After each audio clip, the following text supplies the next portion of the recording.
जबलपुर आई air India की flight में सवार करीब 50 यात्री बाल बाल बच गए। ये हादसा उस वक्त हुआ जब विमान रनवे पर लैंडिंग कर रहा था। उसी दौरान विमान का पहिया रनवे से नीचे उतर गया।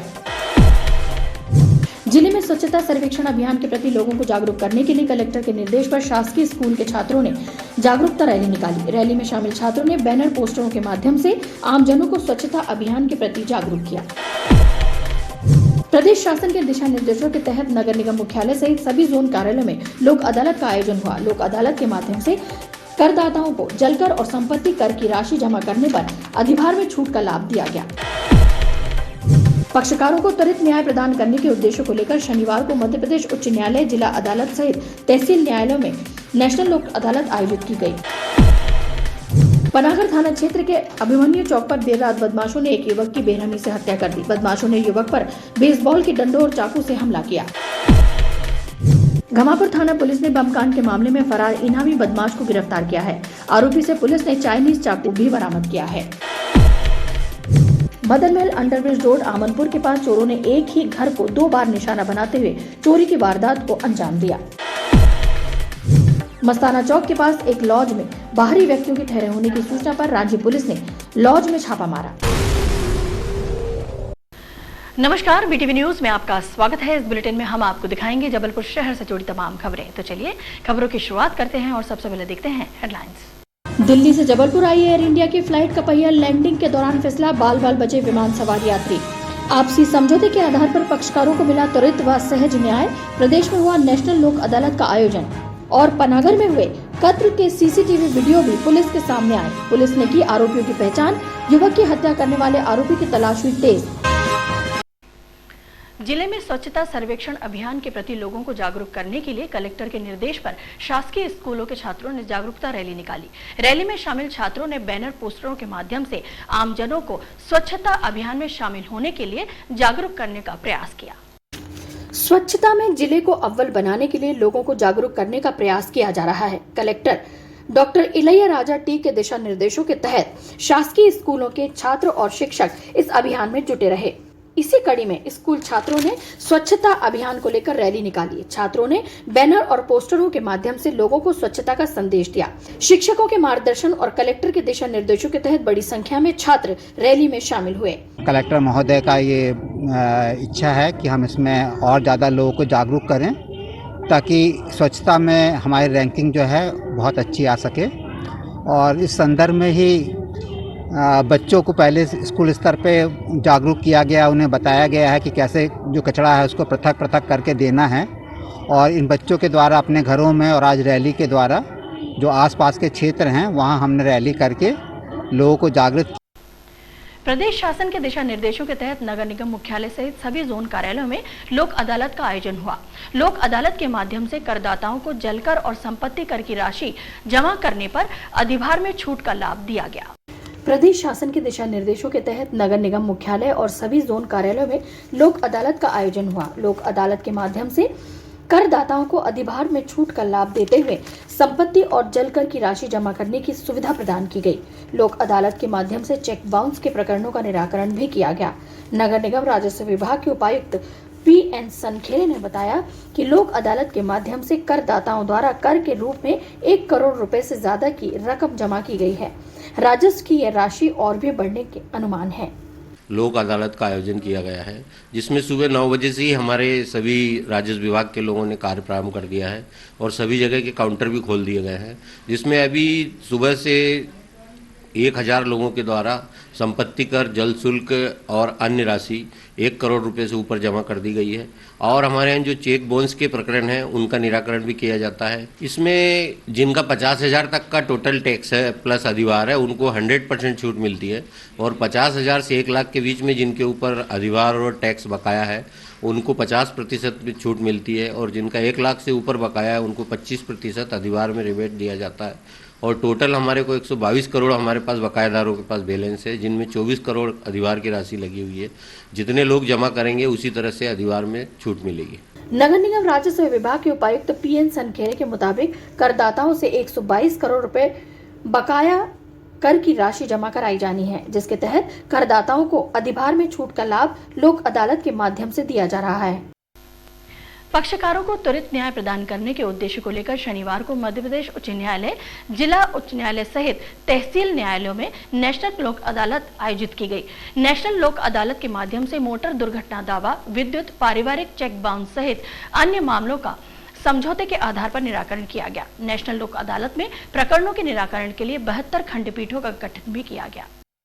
नेशनल लोक अदालत में मोटर दुर्घटना दावा, पारिवारिक विवाद, विद्युत अधिनियम, चेक बाउंस और अन्य प्रकरणों का आपसी समझौते के आधार पर निराकरण किया गया।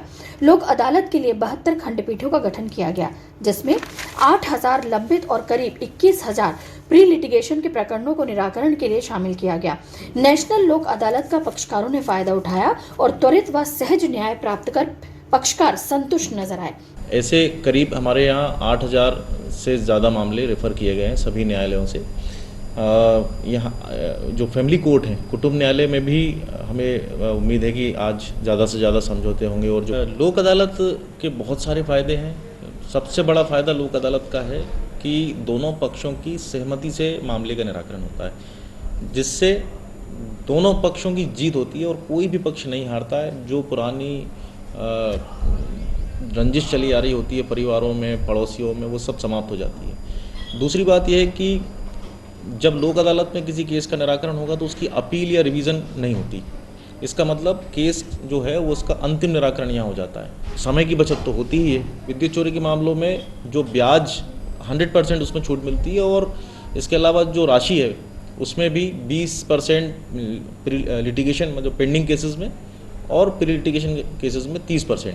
ऐसे करके इस लोक अदालत के बहुत सारे फायदे हैं और सबको इसका फायदा उठाना चाहिए। हाईकोर्ट के मुख्य न्यायाधिपति रवि मलिमठ तथा मध्य प्रदेश राज्य विधिक सेवा प्राधिकरण के कार्यपालक अध्यक्ष जस्टिस शील नागू के मार्गदर्शन में लोक अदालत आयोजित हुई। लोक अदालत में न्यायालयीन, लंबित, दीवानी एवं आपराधिक समझौता योग्य मामलों को भी शामिल किया गया।